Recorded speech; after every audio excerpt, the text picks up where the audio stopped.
Hi అండి. నేను మీ జ్యోతి. Welcome to me ఇంటి వంటతో జ్యోతి. ఈరోజు మన కిచెన్‌లో మంచి మసాలా రొయ్యల కర్రీని రుచికరంగా ఎలా తయారు చేయాలో చూపించబోతున్నానండి. చాలా ఈజీగా నోరూరించేలా ఈ రొయ్యల కర్రీని ఎలా తయారు చేయాలో మనం ఇప్పుడు చూద్దాము. సీ ఫుడ్స్ ఇష్టంగా తినేవారు ఒక్కసారి ఈ పద్ధతిలో ఈ కర్రీని ట్రై చేయండి. నీచు వాసన అనేది రాకుండా మంచి రుచికరంగా సింపుల్ మెథడ్స్‌లో ఈ కర్రీ ఎలా తయారు చేయాలో మనం ఇప్పుడు చూద్దాము. కొత్తవారు కూడా ఈజీగా ట్రై చేయొచ్చండి. అంత బావుంటుంది. దీనికోసం నేను 1 కేజీ రొయ్యలు తీసుకున్నానండి. ఇవి క్లీన్ చేసిన తర్వాత కేజీ వచ్చినాయండి. వీటిని ఇప్పుడు 2 టేబుల్ స్పూన్లు కల్లుప్పు, 1 టీ స్పూను పసుపు వేసి, ఈ కల్లుప్పు, పసుపు కూడా ఈ రొయ్యలకి బాగా పట్టేట్టుగా కలుపుకోండి. కలుపుకున్న తర్వాత 2 నిమిషాలు నానబెట్టుకొని, 2 నిమిషాలు నానిన తర్వాత శుభ్రంగా వాష్ చేసేసుకోండి. చూడండి, వాష్ చేసిన తర్వాత ఎంత నీట్గా ఉన్నాయో ఈ రొయ్యలు. వాటర్ అంతా వంపేసుకుని ఒక పక్కన ఉంచుకోండి. దీనివల్ల మనకి నీచు వాసన రాకుండా ఉంటుందండి. ఇప్పుడు స్టవ్ వెలిగించుకొని కడాయి పెట్టుకొని 1 టేబుల్ స్పూను ఆయిల్ వేసుకోండి. ఆయిల్ హీట్ ఎక్కిన తర్వాత దీంట్లోకి మనం క్లీన్ చేసి పెట్టుకున్న రొయ్యలు వేసుకోండి. రొయ్యల్ని వేసుకుని ఇప్పుడు మంటని హై ఫ్లేమ్లో పెట్టుకోండి.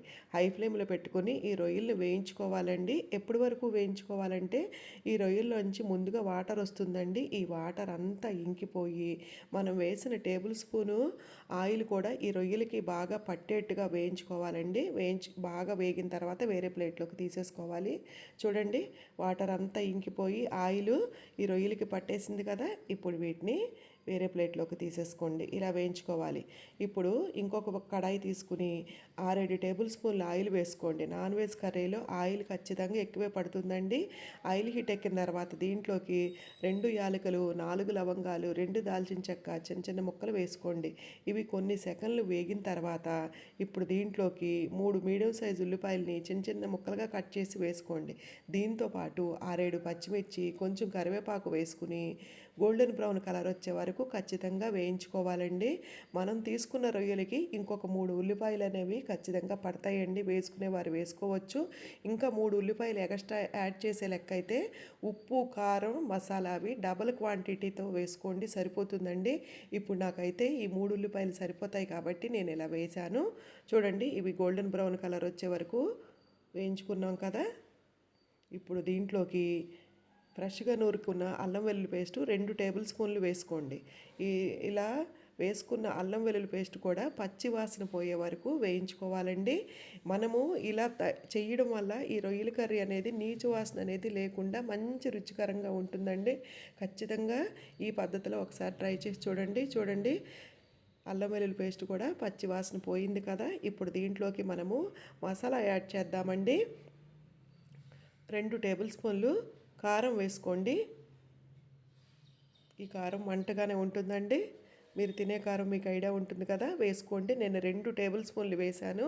1 టీ స్పూను పసుపు, 1 టేబుల్ స్పూను ధనియాల పొడి, 2 టేబుల్ స్పూన్లు గరం మసాలా పొడి, అలాగే సన్నగా తరిగిన కొత్తిమీరను కూడా వేసుకుని ఈ మసాలాని 1 నిమిషం సేపు వేయించుకోండి. ఇలా కొత్తిమీర కూడా యాడ్ చేసి వేయించుకోవడం వల్ల మనకి కర్రీ అనేది మంచి రుచికరంగా వస్తుందండి. ఈ మసాలాలు 1 నిమిషం వేగిన తర్వాత ఇప్పుడు దీంట్లోకి మనము రుచికి తగ్గట్టుగా సాల్ట్ వేసుకోవాలండి. నాకైతే 2 టేబుల్ స్పూన్లు పట్టిందండి సాల్ట్.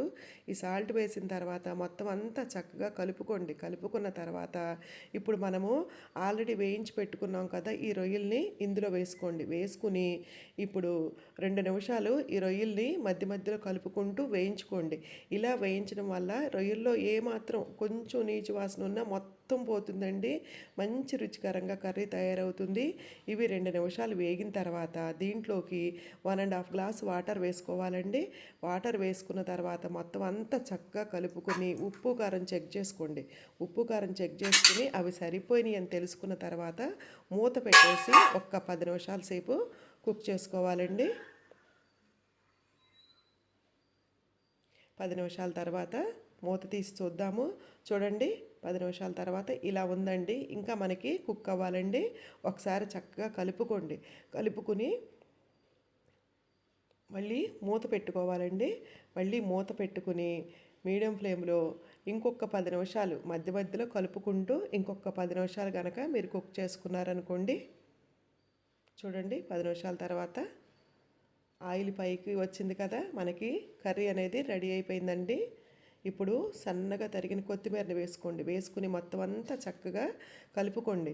మనము రొయ్యలు వేయించిన తర్వాత మనకు మొత్తం 20 నిమిషాలు పట్టిందండి ఈ కర్రీ రెడీ అవ్వడానికి.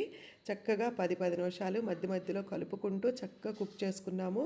చూడండి, ఇప్పుడు స్టవ్ ఆపేయండి. అంతేనండి, ఎంతో రుచికరంగా గుమగుమలాడే రొయ్యల కర్రీ రెడీ. ఈ వీడియో వీక్షించినందుకు ధన్యవాదాలండి.